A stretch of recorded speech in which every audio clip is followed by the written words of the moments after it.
बिस्मिल्लाहिर्रहमानिर्रहीम अस्सलामुअलैकुम everyone. I hope कि आप सब ठीक होंगे। Welcome back to my YouTube channel Rana Jabbar.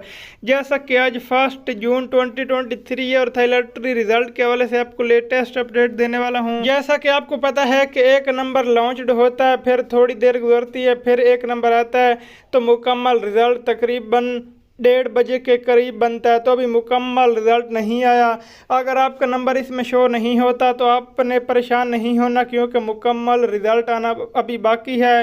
तो जैसे ही मुकम्मल रिज़ल्ट आएगा आपके साथ मैं वीडियो शेयर करूंगा, इसलिए चैनल को लाजमी से सब्सक्राइब कीजिएगा और बेल नोटिफिकेशन के आइकन पर क्लिक करके ऑल पर भी लाजमी से क्लिक कीजिएगा, ताकि मुकम्मल रिज़ल्ट की वीडियो थोड़ी ही देर बाद आपके साथ अपलोड करूँ तो उस वीडियो का नोटिफिकेशन आपको मिल जाए और आपको रिज़ल्ट मिल जाए। और फर्स्ट नंबर 1:55 पे आएगा तो वो भी आपके साथ शेयर करूँगा। मिलते हैं वीडियो के साथ, सब्सक्राइब कीजिएगा। Thanks for watching. अल्लाह हाफिज़।